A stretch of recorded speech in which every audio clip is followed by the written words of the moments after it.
Hey, what's up, everybody? I'm Skull. I'm Zombie Cat. And this is the Horror Den. I would like to welcome you all to our second episode of Horror Havoc. We are covering our first horror movie of our first October together as a channel. And today we are going to be covering Scary Stories to Tell in the Dark by Andre Overdahl. Well, I don't know that name either, but man, this movie rules. I freaking love this movie.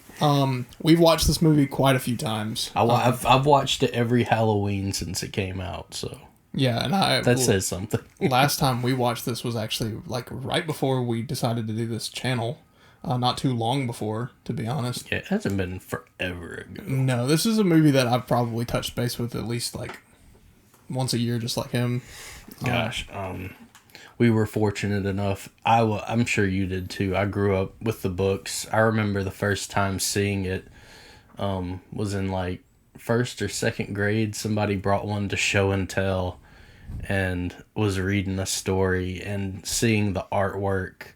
I think it was the Big Toe story specifically in this one that I saw first, and just that image terrified me, so I instantly needed more. So I got them for myself. Unfortunately though, the original forms of these books with the incredible art by Alvin Schwartz is banned, so I don't think you can go to like a bookstore and buy the original copies anymore. I'm sure, like I said, I'm sure there's reprints, but like the new ones, they like dumb down the art so hard. But with this, they went 100% back to the original style of the original stories, which we thoroughly enjoyed. Oh god, it is awesome. It looks like they jumped straight out of the book. Well, before we get into our synopsis and then our discussion afterwards, we have a little things to go over. Number one, if you didn't know, we have a Patreon. You can join it for as low as $5 a month, and if you want to support us in what we do here, just head on over to Patreon. There should be a link in the description, or our wonderful editor, Smite Lad, will insert it here. All proceeds go directly back into the channel. That's how we got these wonderful mics, and that's how we plan to get other equipment in the future. But we're also planning on making it more, have exclusive benefits and stuff like that. So if you have any ideas for that, let us know down in the comments. But without further ado, let's get into Scary Stories to Tell in the Dark. Viewers beware, you're in for a scare.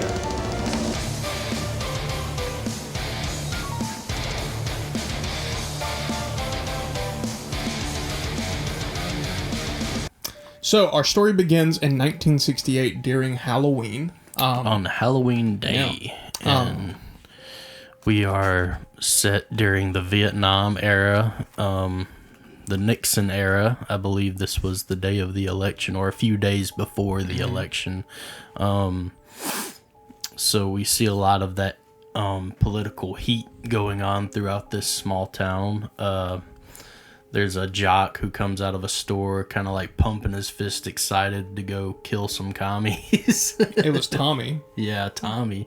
Tommy is going to go kill some commies. But yeah, it's like a perfect Halloween setting. Like it's playing the song "The Season of the Witch" and just good vibes. Orange fall leaves everywhere, and essentially, I believe we begin with our main cast kind of like getting ready to go trick-or-treating.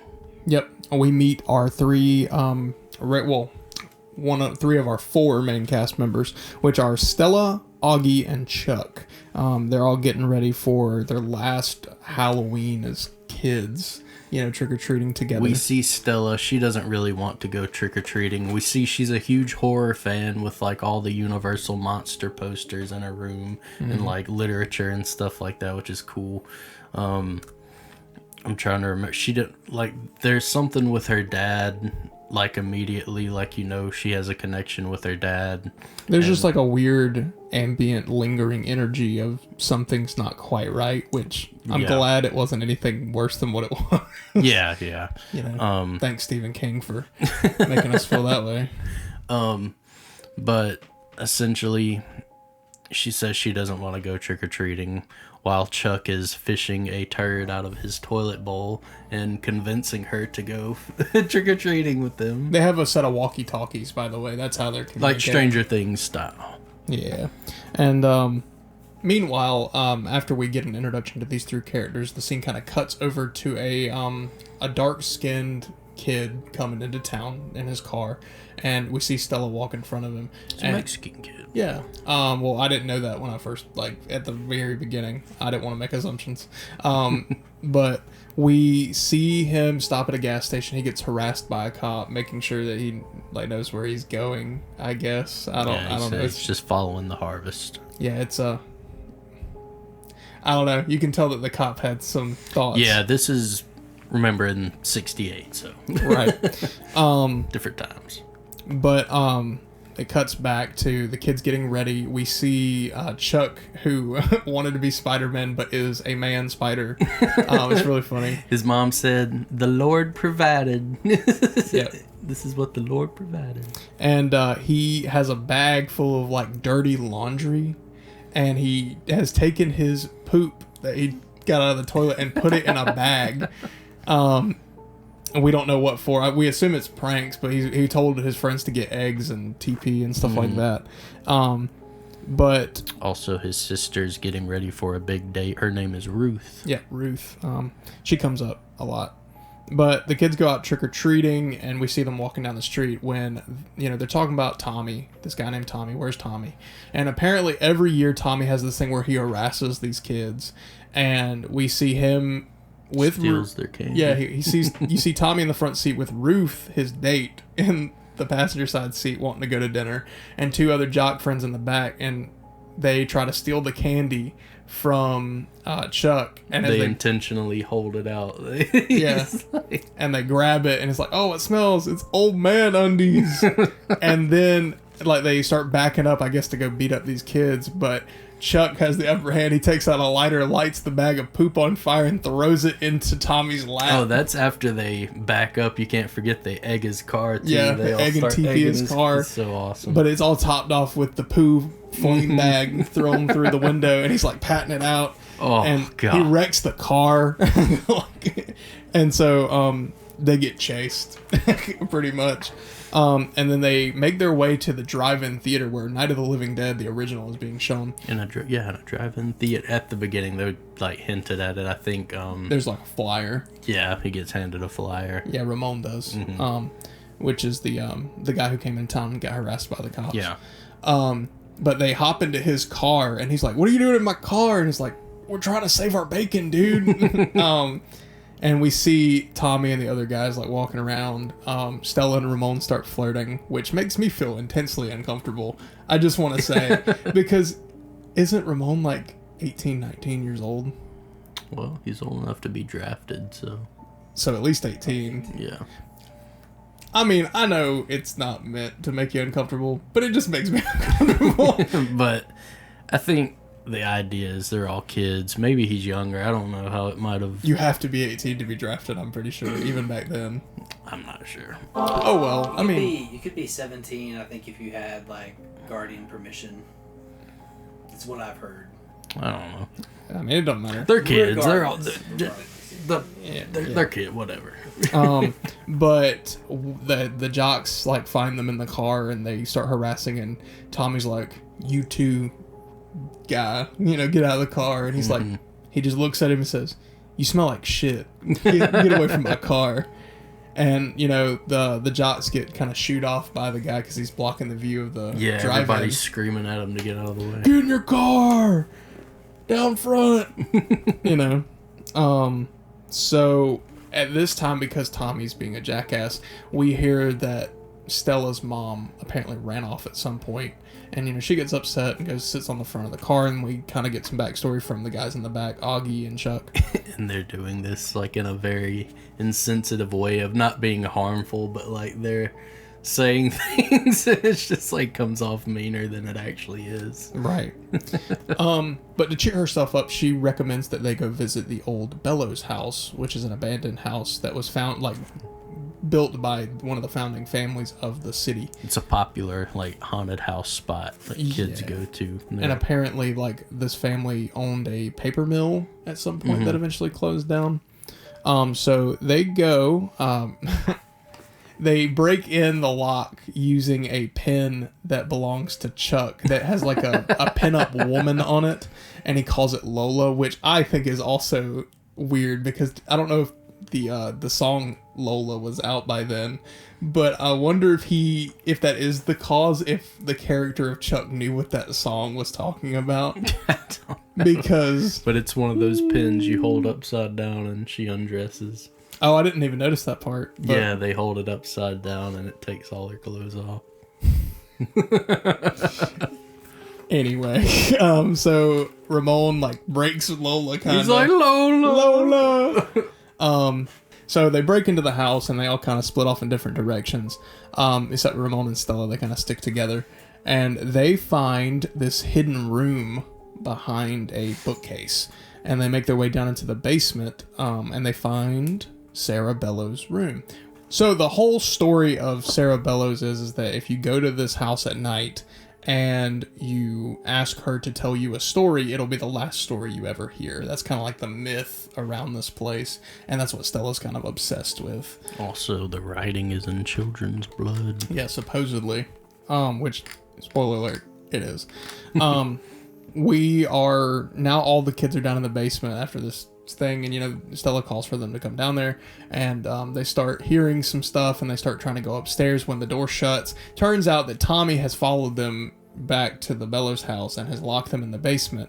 Ruth pleads with him, saying that one of them's her brother, and so he's like, open the door. And he opens the door and kicks her in there and locks him in. And she falls into some spider webs and she gets bit. Yeah, on the face, which comes up later. Definitely not foreshadowing. Oh, no, not at all. But while they're down in the basement, Stella opens the book and is like, Sarah Bellows, tell me a story. She keeps saying it. And then the door unlocks. And they're let out by some mysterious miracle. Yeah, the door just opens. So, then this is when the fun really picks up. Can't forget they trashed Ramon's car. They come out and it has derogatory statements written across his car, and it's messed up, and so he's gonna have to get it fixed. In the meantime, he's gonna crash at Stella's place down in the basement, which she offers that they have a basement, and she's like, oh, just get out of here before my dad wakes up. Anyway, I'm sorry, it just like kind of is just like a thing in the back of my head where I'm like, what's the age gap here? Granted, they don't have a romance. Okay, I will give them this. They stay purely platonic, but while he sleeps in the basement, and they it's the weird undertone for me. It almost feels like a romance, but they never kiss. I think it's they implied they like each other, but it's not like a main plot of the. Yeah, you have a point, D-Mac. It's like. But do you understand what I'm saying? Yeah, I get it. Yeah, okay. But nothing. He sleeps in the basement. It doesn't ruin the movie. No, it doesn't make an uncomfortable feeling. It's just something that I feel like, since we're on this platform, I gotta say something about it. You know what I'm saying? So while they're trying to get some sleep for the night, Stella notices that a new story has been written in the book, and it's called. Yeah. She flips a page, and then it turns blank. But then she flips it back, and it's the story of Harold. Yeah, Harold. Which earlier in the movie we saw Tommy beating up a scarecrow, and he says, "Eat shit, Harold." So it's about that scarecrow. So we know who Harold is. Yeah, we find a drunk Tommy coming home, and his mom gets onto him because he was supposed to deliver eggs to the neighbor.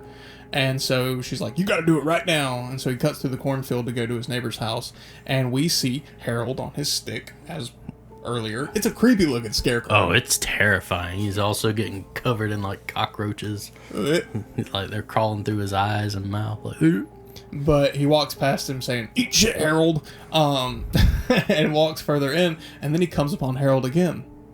He keeps walking. He's confused. And then he comes up to the stick once again, like a loop, and Harold's not there. oh, God. So then we see he like starts like trying to find his way out, and then all of a sudden Harold is in the middle of the cornfield or the wheat field, whatever it is. I think it's corn. It's a cornfield. He's standing in the middle of his own volition and begins chasing after Tommy Boy. Yeah, here. he's like creaking. Like I think it even shows like the wood snapping as he's like moving. Yeah, he has like forward. a metal pole through the center. And he has a So hole. awesome! Oh my god, it looks amazing. But the chase happens, and Tommy trips over a pitchfork, and so he grabs it and stabs Harold through with it. Even though he's got like a hollow. Yeah. Which then Harold pulls out the pitchfork as he's running away, and then stabs him in the back. Wow.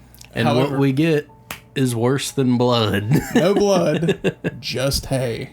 And we watch as Tommy begins to have hay come out of his throat, his ears, Out of his stab wounds.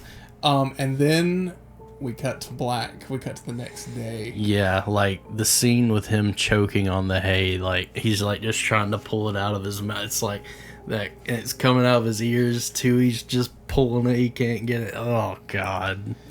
But we cut to the next day. Turns out Tommy never came home after he went to go deliver eggs. And so, you know, the kids are a little suspicious. And according to the story, he took the place of Harold. Mm-hmm. So they go back to the cornfield. But before that happened, Ramon is at the place getting his car fixed. And he gives his name to the police officer who's been harassing him. He gives a fake name.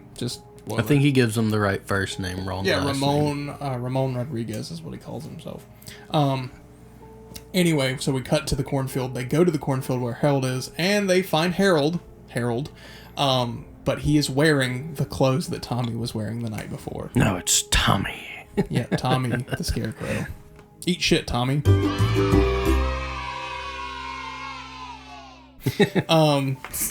I wouldn't feel bad about beating up that Scarecrow. Oh, no, not at all. Which, then again, you know, if Harold is who I think it is, then this has happened before. He also deserved it too. So, you know, it's just a little callback from the end of the movie. We'll get there. We'll get there. Yeah. So, obviously, the next thing that Stella does is she takes the book and returns it to the Bellows home, leaving it on the bookshelf, going back home. And Ramon's there, and he comes in, and she turns around, and he's reading the book. It has come back. There was also, I didn't mean to cut you off, but there was one also, like, more character development with the dad. She gets home and he's telling her, like, that Tommy boy went missing, you know, like, try to just get home early. And she starts to ask him, like, in a pretty sad tone, like, did you always work this much? Like, he can't miss this shift. And he was asking if he'd always worked this much even when mom was around, and it kind of just devolved into, you know, he kind of just brushes it off. But Ramon is reading the book nonetheless, and she just got rid of it, and so she's explaining, like, I just got rid of this book, and he's like, you're joking, quit trying to scare me. And then the book starts to write on its own again, and this story is called The Big Toe. Oh, the classic. The classic Big Toe. It's so cool, the effect they use when, like, the book drops on the floor and you can see it literally just writing itself in blood is so awesome. Every time they do that, it looks so cool.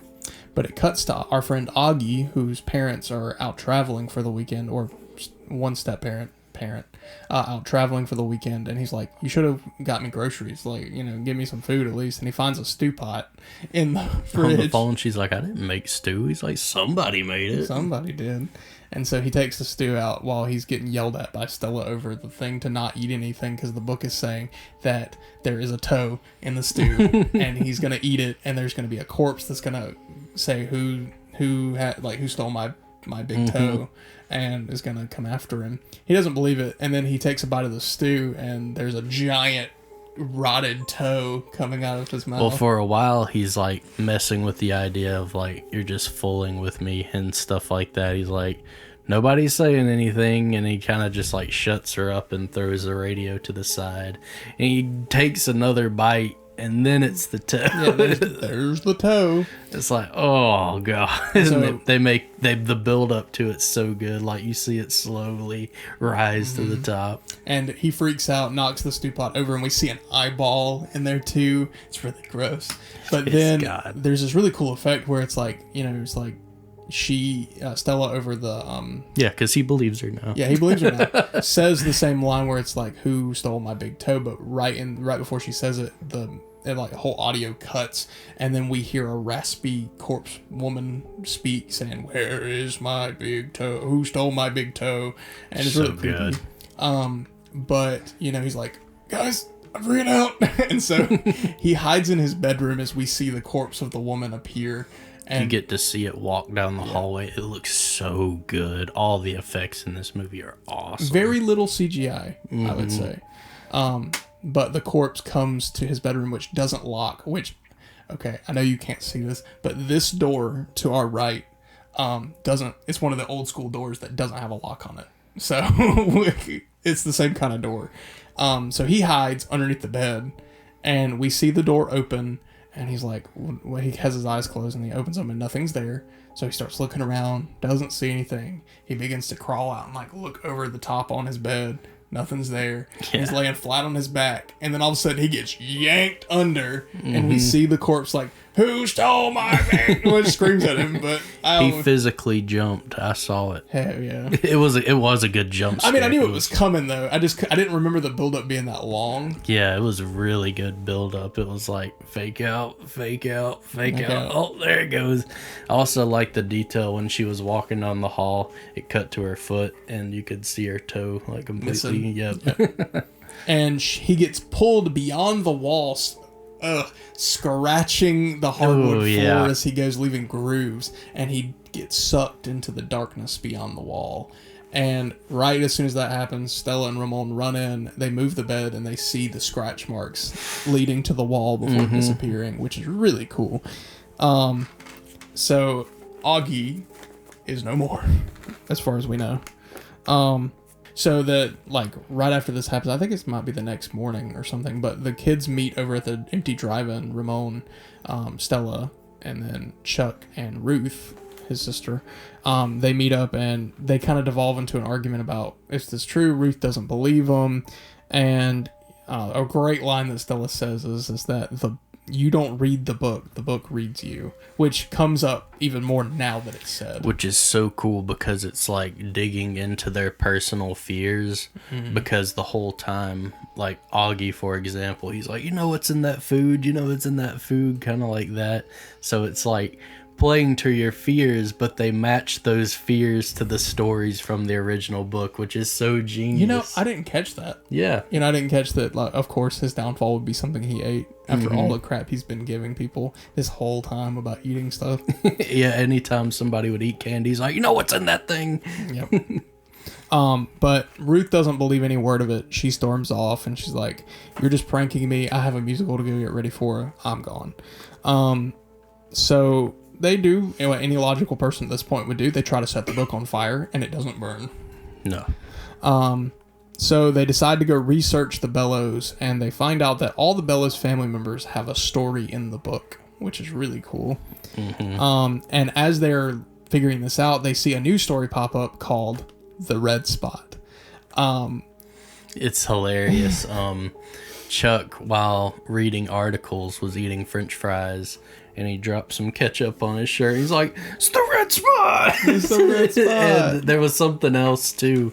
What was the other? He thing? dressed as Spider-Man. Yeah, and they were like, Spider-Man. But he completely glossed over that the story had started with a young girl. It was a young girl. And so then they got confused, and then he realizes that the story is based off of his sister Ruth, who got bit by the spider on the face. And we cut to her getting ready for her musical, and the bite, which is now almost like a zit, is growing. It's a fat zit at this point. It's growing. And so, this girl is like, "You need to take care of that girl." You need to take care of that. And so she runs to the bathroom. She runs to the bathroom, and we see her like messing with it. Now it's just like this giant... yeah, it's like it's becoming a baseball. Yep. Also, before all of these happen, that you see a shadow like come in. Yeah. It's as if it's like it is Sarah Bellows coming to do the thing. So she goes to the bathroom to pop it when we see what looks like a hair pop out of the center of it. And so she like is messing with it, nothing happens, and then it twitches. And then a spider comes out of it, followed by a nest full of tiny baby spiders, and they're crawling all over her. And while this is happening, the lights go out. She's covered in spiders. Her friends finally find her. They take a bucket of mop water and dump it on her to get rid of all the spiders. And while this happens, Stella sees the image of the shadowy Sarah Bellows is there, but they save Ruth. Ruth does not she die. was able to be saved. Now, I cannot go on without mentioning this. Our audio guy behind the camera, D-Mac here, has a deathly fear of spear out of nowhere.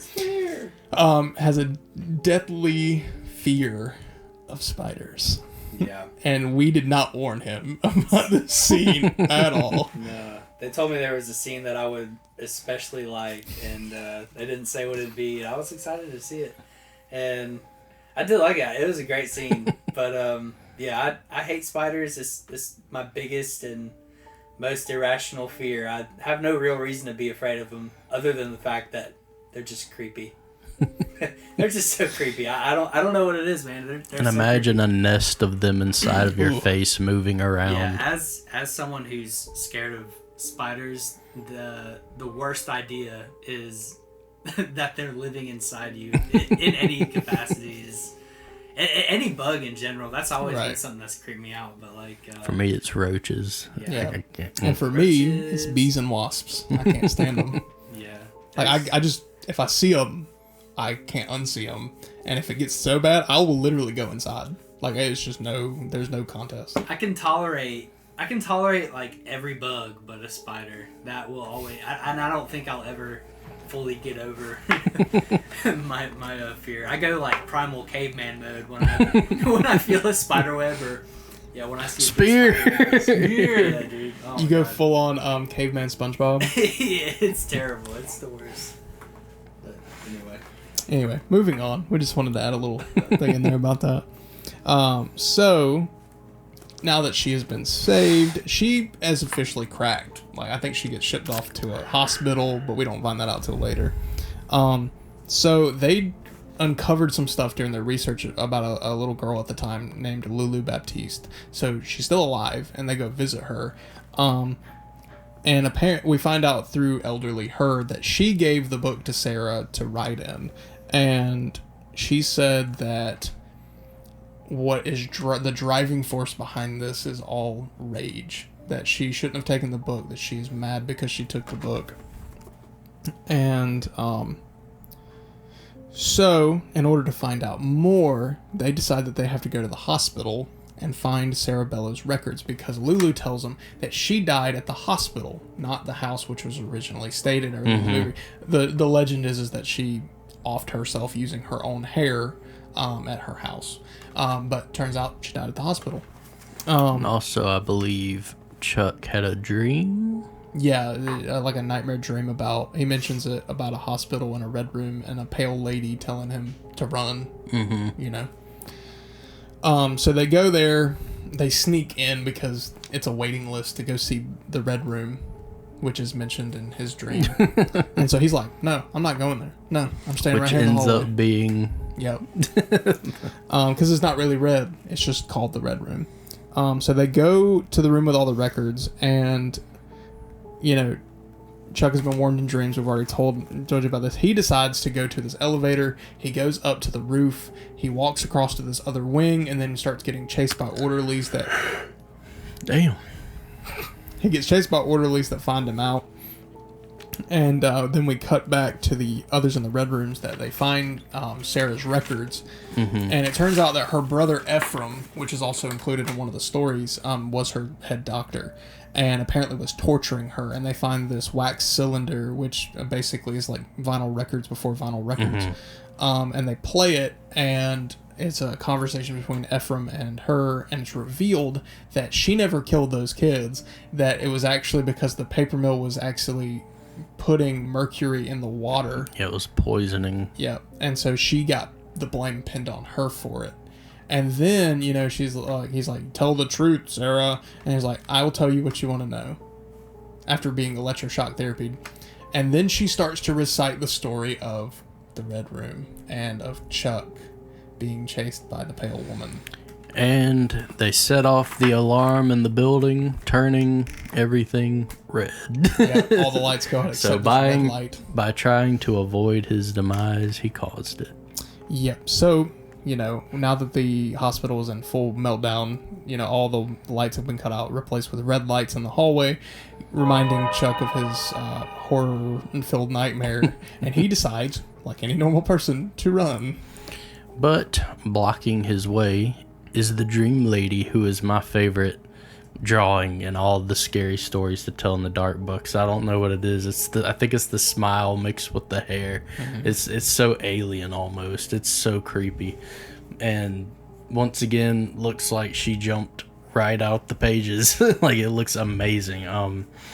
And he starts running in every direction of this hospital, and she's slowly walking towards him in every single direction. He keeps finding, here's maybe an open hallway, and there she is again. And then he'll go to another side, there she is again, and they're all just slowly encapsulating him right in the center until they finally, or she has just one, but there's multiple. but they finally capture him and consume him. Like, it hugs him, and then it like swallows him through the stomach. It's so cool. But then right after this, it cuts to Stella and Ramon running down the hallway. They find where he's supposed to be. The Dream Lady is gone, but all that remains is Lola the pen. And they know exactly what this means. They are caught by the rest of the orderlies, and they are given over to the police. At this point, they are in the police station. Stella calls her dad, has this really heartfelt conversation, because she's blamed herself throughout this whole movie for her mom being gone, because apparently people have told her that she's the reason, which we never really get much about. Mm-hmm. But her dad reveals that she's not the reason, something to do with her mom in general. Like, that's why it happened. She felt just sounded trapped. like her mom wasn't in a good headspace. Right. Maybe if we get a sequel, they will expand on that. Right. And then Ramon's like, don't I get a phone call? And the cop that's been harassing them this whole time is like, we don't give those liberties to draft dodgers. I don't remember if this is when you find that out or if he... No, it is. It's right in the middle of the... So yeah, it turns out the reason Ramon has been kind of so weary is he was a draft dodger for Vietnam, because his brother, after Stella and Ramon get put in a jail cell across from each other, Ramon tells the story of his brother who was in Vietnam and basically came back in pieces, and that's terrifying, obviously. So he didn't want to go, and yeah, they are left there and they hold hands, as we mentioned. I'm sorry I've said anything. But the cop sees the Cerebella book open on the desk, and he looks at it, and a new story has been written while he was looking away, and the new story is called Me Tai Do Ti Walker. Awesome. Which apparently is based off of a horror story that Ramon heard as a kid at a campfire. Once again, playing off of like, he heard this story as a kid, but they were like, let's make it one of our creatures from the books, which is so awesome. And the lights go out in the jailhouse. The dog Trigger is growling at the direction of the fireplace. And, Roman's name is... And you pointed it out, he's growling in the rhyme of... Yeah. Yeah. He's literally growling to Me Tai Do Ti Walker. It's very subtle, but it's like... I never picked that up until you said that. I was like, that is so cool. But we see the dog kind of get the hell out of there. And then we see a head fall out of the chimney, and it rolls, and it says, Me Tai Do Ti Walker. And a body forms. The cop shoots the head. It's so funny. But the other body parts form, and it forms this really creepy design. And then the cop gets his neck snapped, just super brutal, just bam. And then this creature throws the cop against the cell as he comes in to try to get Ramon. Stella grabs the keys off of the dead body, unlocks both cells, and they run for all that it's worth. And I want to throw in the cool fact that I believe the person who did this, once again playing on the awesome practical effects of this movie, I believe they got a contortionist to play this creature, and like that's how they're able to pull off so many cool shots of him like walking with his hands forward but his legs backwards and stuff. Like, it's so awesome. Yeah, I'm sure that there are some effects in there to help out the performance. Oh, definitely. But I mean, some of them look really practical. Mostly just in the head. Mm-hmm. Yeah. Yeah. But they had already established that they need to get back to the house to resolve this whole thing. Ramon is being chased by this creature, and he tells Stella to run, go to the house. I will distract him. You know, you got to be quick because it won't stop. So he hijacks a police car, goes on this really cool chase sequence with this creature before pinning it to the front of an 18-wheeler and then running off as it deconstructs itself and then refixes itself. So cool.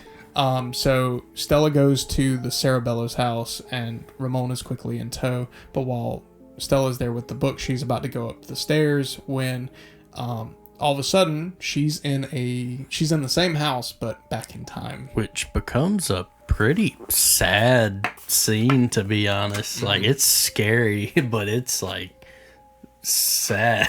Super sad. So she's in the Cerebello's house with all the other Bellows family members. And she's also having a story written for her called The Haunted House. But she's being, she's hiding. Turns out in this scenario, she has been placed in the body of Cerebello's, and she's experiencing this through Cerebello's eyes, her family finding her, throwing her back in the dark room down below. We even see a young Lulu that tries to help her but fails. And you can't forget the woman in black sitting on the bed who was blind. Right, which I think is her, like, either grandmother or mother or something. Yeah, and that adds a lot to that. Doberman is almost like it's a watchdog for her. Yep. That's kind of how I perceived it, as like I could see that. That dog is supposed to be like a lookout for her. Like, they are literally livid that she is on the loose in the house trying to find her. Ramon is in the house now, and he finds Stella's glasses in front of the table where she was picked up. And basically, like, this whole thing is like they're kind of being chased, and they get like locked in the same rooms at the same time. It's really cool shot. Like, yeah, between time it's like an alternate reality. Yeah. And it's up to Ramon to save her because she's locked in the dark room, and Stella's like locked in the room down below, and she kind of like hears something, and she sees the chair, and so she kind of backs up into the little closet area where she finds the book to begin with. She hits it, and the book is there. So she has the book, and then Sarah Bellows appears to her in ghostly form to presumably end it all. Ramon is being chased by this thing. He reaches out to Stella through the ether. Oh, you were talking about Ramon. I thought you were talking about... No. Okay, never mind. Reaches out to her through the ether and tells her, tell her the truth. And so Stella decides to interrupt Sarah Bellows and say, no, I'm going to tell you a story now. Yeah, she gives her, like, tough love, essentially. Like, what you went through was their fault, but what you're putting other children through is your fault. You killed all these kids and stuff like that. So it's like she got revenge on her family, but they did terrible, terrible things to her because she wanted to reveal the truth about what happened. It wasn't her, it was the poison. Yep. But Stella basically tells Sarah that the rage has to stop. She will tell her story, but the rage has to stop. And Sarah says, okay, write my story in the book and use your own blood. And so she does. And with Sarah being appeased, she lets out one final rage scream. As she dissipates, the creature dissipates, and they return back to the normal world. Stella and Ramon meet up. They hug after they've almost died. And we get a little bit of narration from Stella here about how... we get a pretty happy ending. Yeah. Stella and her dad and Ruth are in a car while we see her say goodbye to Ramon, who is now going off to Vietnam. They promise to write each other. And the final scene is them... She did put love on the letter, Yeah, too. she did put love on the letter. Maybe it's innocent. I guess. I don't know. But we see the last shot of the movie is Stella, her dad, and Ruth out of the asylum or nut Yeah, house. they let Ruth out, and now she's... They are on their way to find a way to bring back Augie and Chuck. Yeah, because when you think about it, you didn't see them die. They just got pulled into a void, so that sets up a very adventurous sequel. Yeah, a journey into the great beyond, so to say. Yeah, like maybe we'll get to see if this even happens. This movie's already a good few years old. And I think it came out in 2019, didn't it? I don't know. I think it did say 2019 on the menu. Maybe. Covering over the thing. But it makes me sad that we haven't heard anything about it too. At least that I don't think so. Do I think it needs a sequel? No. But do I think that we would like to see one? Yeah. Oh, for this, the way it ended being like, I want to go save my friends. Yeah. Absolutely, I want more. So, without further ado, guys, That was Scary Stories to Tell in the Dark. let's get into our scoring. So, like always, we're going to start our scoring off with story. What did you think? This story is freaking awesome. Once again, I loved how they took from the original books and made them the fears of each kid and stuff like that and make them be related. It's just super fun Halloween vibes. For me, there's no reason not to give it a 9 because it's like, it's not a perfect 10 because, I mean, it's not perfect, but it's just such a fun story. It's very adventurous. It's very scary. And just the whole idea of this book, like writing the stories for these kids to go through these awful things is so fun. It's like, who's next also too? Like Final Destination. I think I don't really have anything to add to that. I think I agree with you. Except I'm going to give it an 8. I feel like giving it a 9 might be too close to perfection for me, and just my gut's telling me to go with 8. So I'm gonna go with 8 for the same reasons. I don't dislike the movie any less than you do, but it's just I feel like an 8 is very deserving. Yeah. So I gave it an 8. You gave it a 9, giving us an average of 8.5 for story. That's really good. Moving on to characters. Unlike a lot of movies that we've covered, I love every character. Yeah, these characters are great. Now that we're on this topic, we can talk about it. Every character, I was like, they're all really good. Every character had a purpose, a motivation, kind of, even if they were the bad guy. And they're relatable. You remember Yeah. being in their shoes as a kid, and it's like, it's us against them kind of vibe. Also, one trope that this movie uses that I'm glad they didn't shy away from is, I mean, me personally, I love me some gray characters that are caught in the middle, but they weren't afraid to just make people unlikable pieces of shit. Yeah. I appreciate that a lot. I think that's the slasher lover in me. But for all those reasons, I'm giving the characters a 9. Yeah, I can't disagree. I mean, there was no character who really drove me crazy. They were all really funny. They were all, like, I didn't want any of them to die. So, I mean, yeah, I'd also give them a 9. Cool. So, a 9 for characters. I think that's unheard of so far. Moving on to antagonists. Now, I like the antagonist. I don't know where I stand on. I don't think it's a 9, but Sarah Bellows is an interesting character overall. I like her story. I like how they incorporated how the stories are being made by her spirit being angry. I think for me personally, I'm gonna give her a 7. Okay.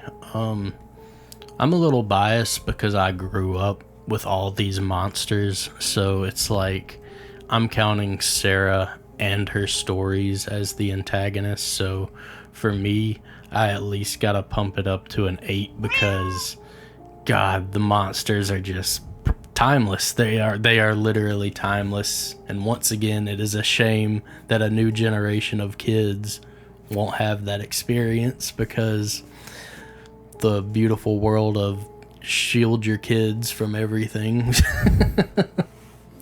God forbid they have some fun. but I think that's a fair scoring. So you gave it an 8. I gave it a 7. 7.5 for antagonist. That's not too bad. If there was no like Sarah and it was just the monsters, I'd be like maybe a 10. But just like the story of Sarah and being that it's like she wasn't all too evil in the end. She was, but she wasn't. That no way means that she's a bad antagonist. I think she's a good antagonist. Yeah. The story told is good. But I think all those points for me go to story rather than antagonist in this situation specifically. Moving on to humor. This movie is very funny. Very funny. And in all the good ways. It doesn't take away from any aspect of the movie as a whole. It adds completely to the charm of the movie. And for those reasons, I'm giving it an 8. Yeah, I'm also going to give it an 8 because, like, I mean, you chuckle pretty much from beginning to end. Like, it's timeless. Like, I said this, I'll probably say it again, but I was like, this is a perfect introductory horror movie for a kid, I'd say. Yeah, I agree with you. It's not like, too scary. It's scary enough to where they'll probably get the shit scared out of them, but it's like not gruesome enough to be like, I'm not gonna show you this movie. You know what I mean? Right. That's really good. An 8 for humor. It's really good. Moving on to scariness. Now, yes, I did jump at that jump scare because it was longer than I thought it was, but I think overall it's not a scary movie. That doesn't mean that it doesn't capture the atmosphere, right? I think I agree with your statement from a while ago. This is a great introductory horror movie into what horror is supposed to be to kids, and for that reason, I'm giving it a 6. I feel like that's a little too low for me. For me, I gotta give the scariness at least an 8 because I mean, just the monsters and the spider scene alone, just God, it makes my body tremble. And getting to see the dream lady and the jangly man, and just they are terrifying to me. I think they are absolutely scary. So I gave it a 6 for scariness. You gave it an 8, gives us an average of 7. Now, last but not least, we get to experience how we felt about the movie as a whole. I don't really have too much else to add to this other than the fact that I love this movie. I will definitely watch it again. I watch it every Halloween. So, and I think that that'll be a continuous tradition. For those reasons, I give it a 9. I also, same 9. It's amazing. This is literally the perfect Halloween horror movie to flip on and just have a great time. That's what this movie is, a great horror time. All right, guys. Well, that's been our review over Scary Stories to Tell in the Dark. Just some quick things. We do have an Instagram, so if you want to see all of our real-world shenanigans, go over to Instagram at the Horror Den channel and give us a follow. We also have a Patreon, just like we mentioned at the beginning of the video, but Zombie Cat. Yeah, you can subscribe to our Patreon for as low as $5 a month to have your name thrown up just like this. And all funds go right back into the channel for equipment. We have a lot of future projects coming up that we need the funds for, and we all work full time, so it would just make life a little bit easier. So any support is greatly appreciated. If you want to help our channel, please do so. It would mean a lot to us, a lot. But that's not needed. If you could at least just leave a like, subscribe if you enjoyed what you saw, and maybe for this comment for our special Horror Havoc, we'll do, what is a horror movie that you watch every single Halloween season? Because I feel like that plays into what we were just talking about. That's a good one. Well, guys, I hope you're enjoying Halloween season as much as we are. Keep tuning in to Horror Havoc and go along this journey with us. Leave a like, comment, subscribe if you like what we're doing here. But more importantly than everything else, stay spooky out there.